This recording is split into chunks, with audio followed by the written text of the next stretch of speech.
बहुमताने या ठिकाणी आम्ही निवडून आलेलो असतो. रुपाली ठोंबरे पाटील आणि अमोल मिटकरी यांचं प्रवक्तेपद काढलेलं आहे, यावर काय सांगणार? तो अधिकार वरिष्ठांचा आहे. प्रवक्तेपद कोणाला नेमावं, कोणी भूमिका मांडावी, तो निर्णय सर्वस्वी वरिष्ठ घेतात. त्यांनी काय निर्णय घेतलेला आहे तो मला माहित नाही, परंतु आमच्याकडे आता प्रतिभाताई शिंदे नवीन प्रवक्ते आहेत.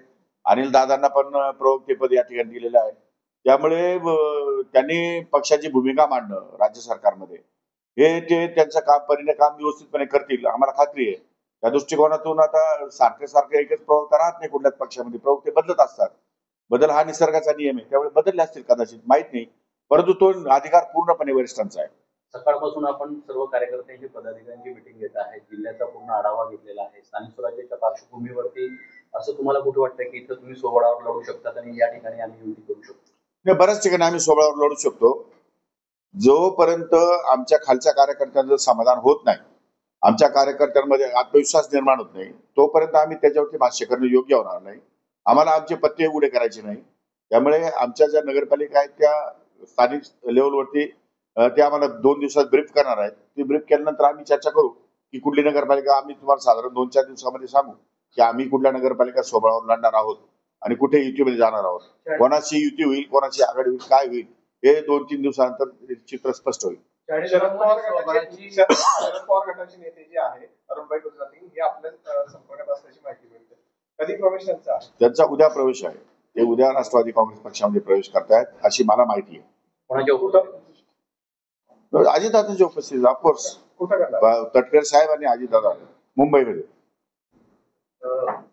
पुणे जमीन गैरव्यवहार प्रकरणी अजित पवार यांचे जवळचेच लोक त्यांच्यावर आरोप करतायत असं मंत्री गुलाबराव पाटील. हे बघा, मी त्यावरती खुलासा केलेला आहे की मीडियाला सर्वांना माहिती आहे, विरोधी पक्षाच्या लोकांना माहिती आहे की अजित पवार कुठल्या रेंजचा माणूस आहे. अजित पवार मध्ये अशा छोट्या मोठ्या गोष्टीला अजित पवार कधीच भीक घालत नाही आणि असे निर्णय अजित पवार कधी घेत नाही. महाराष्ट्रात सगळ्यांना माहिती आहे. पण वारंवार अजित पवार विषयी बदनामीकारक या ठिकाणी मजकूर दाखवणं हे पण मीडियाला शोभत नाही असं माझं मत आहे. की प्रत्यक्षात काही घडलंच नाही तरी पण तुम्ही उगीच अजित पवारला टार्गेट करतात, हे काय बरोबर नाही आहे. कधी घडलं नाही, अशा प्रकारच्या कोणत्याही गैरवर्तनाला अजित पवार कधीही पाठिंबा देऊ शकत नाही, हा आमचा आत्मविश्वास आहे. माझा तर काय, मी तर मंत्री आहे. महाराष्ट्रातल्या राष्ट्रवादी काँग्रेस पक्षाच्या सामान्य कार्यकर्त्याचा विश्वास आहे की दादा कुठल्याही गैरकामाला पाठिंबा देत नाही. आम्ही जरी सांगितलं तरी दादा ऐकत नाही. पण बघायला गेलं तर जे दस्तावेज किंवा जी माहिती आहे, जे शासकीय चरण बनलेलं आहे, त्या बाबतीत आपलं काय म्हणणं आहे? त्या संदर्भात चौकशी सुरू आहे. त्या संदर्भात माननीय मुख्यमंत्री महोदयांनी चौकशी लावली आहे. चौकशी आणखी जेव्हा अहवाल बाहेर येईल त्यावेळेस बोलून आम्ही त्याच्यावर. पण आताच्या घडीला कुठलाही दोष नसताना उगीच दादांना टार्गेट करणं हे काय बरोबर नाही. आता कोण टार्गेट करतोय हे मला त्यावर काय भाष्य करायचं नाही, परंतु अननेसेसरी दादांच्या संदर्भामध्ये जे वक्तव्य होतंय ते काही योग्य नाही. दादा तशा विचाराचा माणूस नाहीये. दादाने आतापर्यंत कधीही चुकीच्या माणसाला कधी पाठिंबा दिलेला नाही. त्यामुळे तुम्ही त्या बाबतीमध्ये, दादाच्या बाबतीमध्ये तो तुमच्या मनातला गैरसमज जो काय असेल तो तात्काळ काढून टाका आणि या संदर्भामध्ये तुम्ही कुठेही या ठिकाणी भाष्य करण्याची गरज नाही. पण तरी सुद्धा तुम्हाला काही भूमिका जर या ठिकाणी स्पष्ट करायची असेल आमच्या पक्षाच्या वतीने, आमच्या पक्षाचे दोन्ही प्रवक्ते या ठिकाणी बसले, ते त्यांची बाजू मांडतील. पार्थ पवारांनी जे केलं त्याचा विषय आपला वैयक्तिक मत काय? प्रश्न काही केलं असेल तर ना, काही केलंच नाही, अजून काही निदर्शनाच येत नाही, कुठं पेपरच नाही, तर तुम्ही पार्थ पवार आणि अजित पवारला बदनाम काय करताय? अजून जर काही दिसतच नाही, कशातच काही नाही, उगीच साफ म्हणून तुम्ही भुई वाढवण्याचा प्रकार करताय. काय झालं काय हे तर सांगा. पहिली गोष्ट, पहिले पेपर तपासू द्या. सरकारने चौकशी लावलेली आहे. चौकशी अंती जे काय अहवाल बाहेर येईल त्याच्यावरती खुलासा करतात, पार्टी वरिष्ठ त्याच्यावरती खुलासा करतील ना. जी कंपनी आहे त्याच्यामध्ये 99% जे आहे ते पार्थ पवारच्या नावाचे आहे. मला ते त्या संदर्भात बोलायचं नाही. चौकशी लावलेली आहे, चौकशीचा अहवाल येऊ द्या आणि त्या संदर्भात आपण त्यावर सविस्तर बोलू. अंबादास दानवे म्हणतायत की महाराष्ट्रातील सरकार भ्रष्टाचारी आणि जमीन हडप करणार आहे. अंबादास दानवे तेवढंच बोलू शकतात, त्याच्यापेक्षा काय बोलू शकतात? अंबादास दानवेचं कामच ते. त्यामुळे अंबादास दानवेचं बोलणं साहजिक आहे. विरोधी पक्षाचे ते आमदार होते, माजी आमदार, आता त्यांची टर्म संपलेली आहे. त्यामुळे आता त्यांना बोलणं अपरिहार्य आहे. त्यांनी नाही बोललं तर त्यांना शिवसेनेमध्ये काही कोणी जागा देणार नाही. काहीतरी बोललं पाहिजे ना. ते स्वतःचं अस्तित्व निर्माण केलं तर शिवसेना बक्षीस म्हणून काही देईल. त्यामुळे आता बक्षीस मिळण्यासाठी काहीतरी करायची त्यांचे प्रयत्न आहे, केविलवाना प्रयत्न आहे त्यांचा.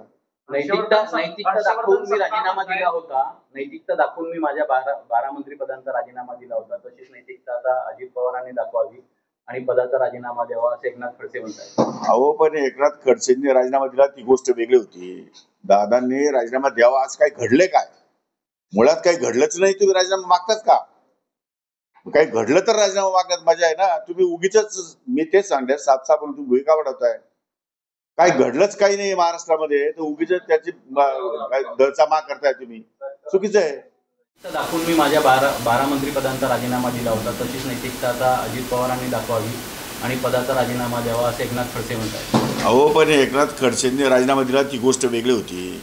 दादांनी राजीनामा द्यावा. आज काय घडले काय? मुळात काही घडलंच नाही. तुम्ही राजीनामा मागतात का? काही घडलं तर राजीनामा मागण्यात मजा आहे ना. तुम्ही उगीच, मी तेच सांगते, साफ म्हणून तुम्ही भूमिका वाढवताय. काय घडलंच काही नाही महाराष्ट्रामध्ये, तर उगीच त्याची काय दळचामा करताय तुम्ही, चुकीचं आहे.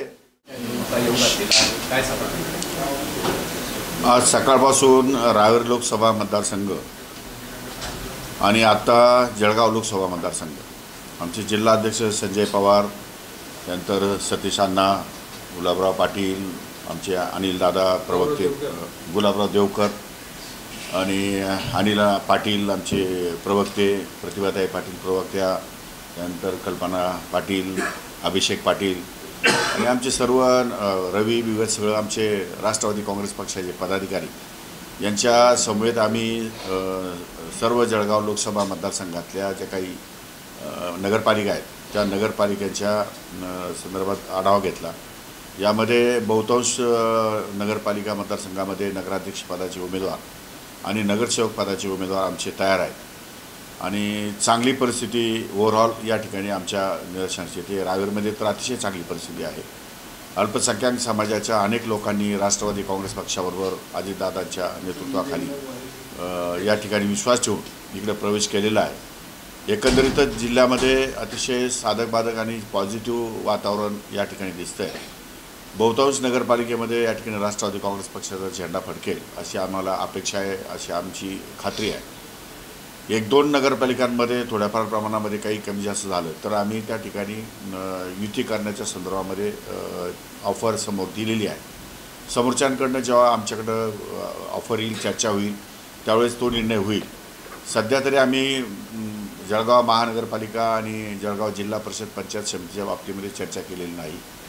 त्यामुळे आत्ताच्या नगरपालिका निवडणुकीमध्ये बऱ्यापैकी वातावरण आम्हाला खूपच या ठिकाणी दिसतं आहे चांगलं. तर मला असं वाटतं की यावेळी राष्ट्रवादी काँग्रेस पक्ष निश्चितप्रमाणे इतर पक्षावर हवी होईल आणि जास्तीत जास्त नगराध्यक्ष आणि नगरसेवक आमचे निवडून. कुठल्या मतदारसंघामध्ये आपण युतीमध्ये लढणार आहोत? कारण अंमळनेरचं जर चित्र पाहायला गेलं तर राष्ट्रवादी स्वतंत्र लढणार असल्याचं चित्र समोर येत आहे, अशी चर्चा देखील आहे. नाही, अजून कुठलाही निर्णय या ठिकाणी झालेला नाही. पण आमच्याकडं किती उमेदवार आहेत, कोण उमेदवार आहेत, नगराध्यक्ष पदाचे उमेदवार आहे का, किती उमेदवार आहेत? आता अंमळनेरचं जर उदाहरण घेतलं तर अंमळनेरमध्ये खूपच उमेदवार, आमच्या 4 उमेदवार नगराध्यक्ष पदासाठी. नगरसेवक पदासाठी जवळपास 100च्या आसपास उमेदवार आहेत. म्हणजे 150च्या आसपास उमेदवार असल्यामुळे आणि आम्हाला येऊन 36-37 लोकांना उमेदवारी द्यायची आहे. त्यामुळे मग इतके सगळे उमेदवार जास्त झाल्यानंतर तिथे थोडा प्रॉब्लेम होणार आहे. त्यामुळे अजून तर आमच्या पक्षाचे आहेत, अजून तर बाकीच्या पक्षांबरोबर युती करायची असेल तर त्यांच्या उमेदवारांची यादी अजून तपासायची आहे. त्यामुळे 1-2-3 दिवसामध्ये ते चित्र स्पष्ट होईल आणि तो निर्णय बाहेर होईल. काल राष्ट्रवादी शरद पवार गटाची बैठक पार पडली. त्यांनी असं म्हटलेलं आहे की भाजप आमचा 1 नंबरचा शत्रुपक्ष असल्याने त्यांच्या पराभवासाठी आम्ही युतीमधील शिवसेना, शिंदेगड, राष्ट्रवादी अजित पवार गटासोबत हातमिळवणी करू शकत असल्याचं काल त्यांनी हे केलं. यावर तुमची भूमिका काय असणार आहे? आमची भूमिका तशी नाही. आमची भूमिका नगरपालिका क्षेत्रामध्ये ज्या पद्धतीने आमच्या कार्यकर्त्यांची धारणा आहे आणि जिथं ज्या पक्षाचं लोकमत जास्त आहे किंवा ज्या प्रभागामध्ये जास्त आहे असे जर या ठिकाणी आमच्याशी कोणी कॉम्प्रोमाइज करायला तयार झाले तर वरिष्ठांशी चर्चा करून तो निर्णय आम्ही घेऊ. तोपर्यंत आम्ही तो निर्णय तसा घेणार नाही. स्वबळावर आमची तयारी आहे. आमच्या सर्व नगरपालिकांमध्ये आमच्याकडे सर्व प्रकारचे उमेदवार आहेत आणि स्वबळावरती निवडणुका लढण्यासाठी आम्ही तयार आहोत. लढणार आहे आपण कसं बघतो? नाही, त्याने काय फारसा परिणाम होणार नाही. मनसे गेल्यामुळे फार मनसेची ताकद आहे. ती पूर्वी एक काळ होता तो संपलं इतिहासामध्ये झालं ते आता. मग एक काळ तर आमचा राष्ट्रवादीचा होता. जळगाव जिल्ह्यामध्ये संपूर्ण राष्ट्रवादी हवी होती. आता काळ बदलतो. आता काळाच्या ओघामध्ये तिकडं नाशिकमध्ये मनसेचं काही फार काही आहे असं मला वाटत नाही. एकनाथ खडसेंनी असं देखील म्हटलेलं आहे की आम्ही भाजप सोडला तर सर्व पक्षांसोबत युती करू शकतो असे वरतून आम्हाला आदेश आहेत आणि टाइम पडला तर आम्ही सर्व पक्षांसोबत युती करून निवडणूक देखील लढवू. याचा परिणाम थेट भुसावळमध्ये देखील त्यांनी केलेला आहे. म्हणजे ते अजित पवार गट असेल, शिंदे गट असेल यांच्यासोबत देखील ती युती करायला नाही. अशा प्रकारचा प्रयोग आम्ही करायला हरकत नाही, परंतु त्याला आम्हाला वरिष्ठांशी चर्चा करावी लागेल. त्यांच्याकडे तशा प्रकारचे निवडून येणारे उमेदवार जर असतील तर तो विचार आम्हाला वरिष्ठांच्या संमतीशिवाय करता येणार नाही. आम्ही वरिष्ठांची संमती घेऊन तो विचार करू. जिल्ह्यामध्ये दोन्ही राष्ट्रवादी एकत्र आले त्याप्रमाणे इकडे येऊ शकतात. कोल्हापुरामध्ये आशा मुश्रीफांच्या नेतृत्वामध्ये दोन्ही राष्ट्रवादी एकत्र आलेले आहेत. ते दोन्ही एकत्र लढणारे इकडे पण होऊ शकतात सर. काय झालंय की आता प्रत्येक पक्षामध्ये वेगवेगळ्या प्रकारच्या युती आणि आघाडीमध्ये चर्चा आहे. जोपर्यंत निवडणुकीचे निर्णय 17 तारखेला जोपर्यंत होत नाही, कारण 17 तारखेला EB फॉर्म द्यायचे आणि नंतर माघारीचे दिवस आहेत, तोपर्यंत आपल्याला एक्झॅक्ट त्या ठिकाणी सांगता येणार नाही. परंतु काही ठिकाणी असे प्रयोग जर या ठिकाणी वरिष्ठांनी परवानगी दिली तर निश्चितपणे असे प्रयोग होतील असं एकंदरीत चित्र आमच्या लक्षात येतं. जिल्ह्यात किती दावा करणार ते जिल्ह्यामध्ये 2-3 नगरपालिका सोडल्या तर मला असं वाटतं की बऱ्याचशा नगरपालिकांमध्ये राष्ट्रवादी काँग्रेस पक्ष हा पुढाकार घेईल किंवा जास्तीच्या बहुमताने या ठिकाणी आम्ही निवडून आलेलो असू. रुपाली ठोंबरे पाटील आणि अमोल मिटकरी यांचं प्रवक्तेपद काढलेलं आहे, यावर काय सांगणार? नाही, तो अधिकार वरिष्ठांचा आहे. प्रवक्तेपद कोणाला नेमावं, कोणाने भूमिका मांडावी, तो निर्णय सर्वस्वी वरिष्ठ घेतात. त्यांनी काय निर्णय घेतलेला आहे तो मला माहीत नाही. परंतु आमच्याकडे आता प्रतिभाताई शिंदे नवीन प्रवक्ते आहेत. अनिल दादांना पण प्रवक्तेपद या ठिकाणी दिलेलं आहे. त्यामुळे त्यांनी पक्षाची भूमिका मांडणं राज्य सरकारमध्ये हे ते त्यांचं काम व्यवस्थितपणे करतील आम्हाला खात्री आहे. त्या दृष्टिकोनातून आता सारखं एकच प्रवक्ता राहत नाही. कुठल्याच पक्षामध्ये प्रवक्ते बदलत असतात. बदल हा निसर्गाचा नियम आहे. त्यामुळे बदलले असतील कदाचित, माहीत नाही. परंतु तो अधिकार पूर्णपणे वरिष्ठांचा आहे. सकाळपासून आपण सर्व कार्यकर्त्यांची पदाधिकाऱ्यांची मिटिंग घेत आहे. जिल्ह्याचा पूर्ण आढावा घेतलेला आहे. स्थानिक स्वराज्याच्या पार्श्वभूमीवरती असं तुम्हाला कुठं वाटतं की इथं तुम्ही सोबळावर लढू शकता आणि या ठिकाणी आम्ही युती करू शकतो? नाही, बऱ्याच ठिकाणी आम्ही सोबळावर लढू शकतो. जोपर्यंत आमच्या खालच्या कार्यकर्त्यांचं समाधान होत नाही, आमच्या कार्यकर्त्यांमध्ये आत्मविश्वास निर्माण होत नाही, तोपर्यंत आम्ही त्याच्यावरती भाष्य करणं योग्य होणार नाही. आम्हाला आमचे पत्ते उघडे करायचे नाही. त्यामुळे आमच्या ज्या नगरपालिका आहेत त्या स्थानिक लेवलवरती ते आम्हाला 2 दिवसात ब्रीफ करणार आहेत. ती ब्रीफ केल्यानंतर आम्ही चर्चा करू की कुठली नगरपालिका, आम्ही तुम्हाला साधारण 2-4 दिवसामध्ये सांगू की आम्ही कुठल्या नगरपालिका सोबळावर लढणार आहोत आणि कुठे युतीमध्ये जाणार आहोत. कोणाची युती होईल, कोणाची आघाडी होईल, काय होईल हे 2-3 दिवसानंतर चित्र स्पष्ट होईल. शरद पवार गटाचे नेते जे आहे अरुणभाई गुजराती हे आपल्या संपर्कात असल्याची माहिती मिळते. कधी प्रवेश त्यांचा उद्या प्रवेश आहे. ते उद्या राष्ट्रवादी काँग्रेस पक्षामध्ये प्रवेश करतायत अशी मला माहिती आहे. अजितदादांची उपस्थिती ऑफकोर्स. तटकरे साहेब आणि अजितदादा मुंबईमध्ये.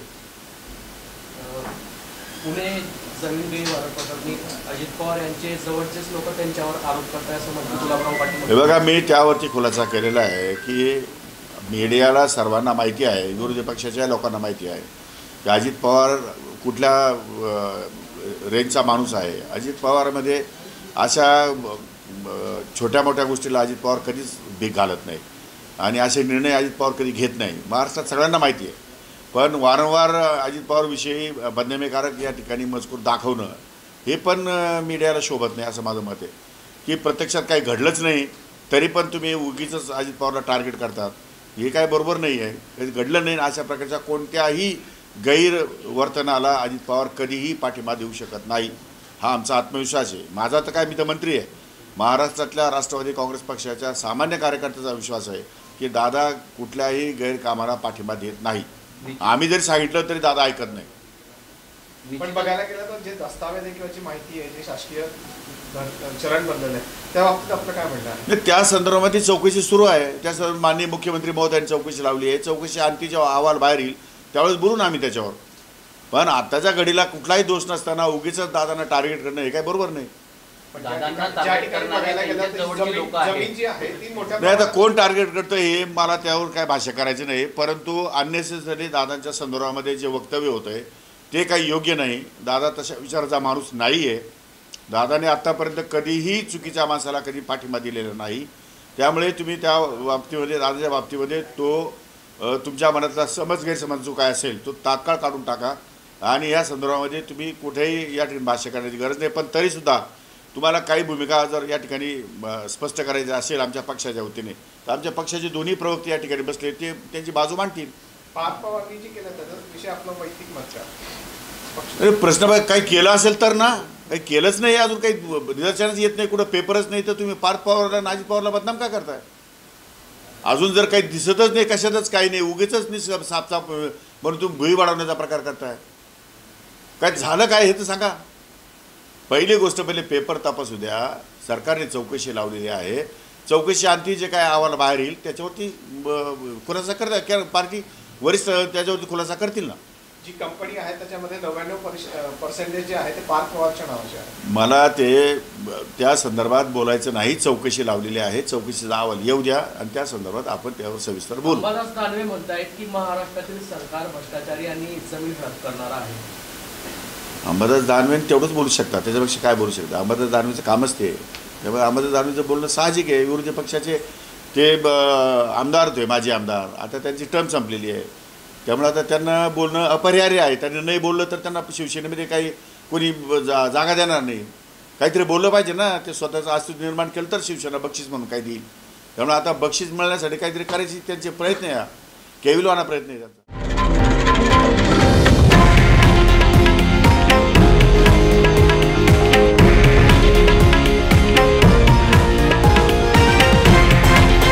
हे आहे देशातील नंबर 1 न्यूज नेटवर्क आणि आपण पाहत आहात TV9 मराठी, एकमेव.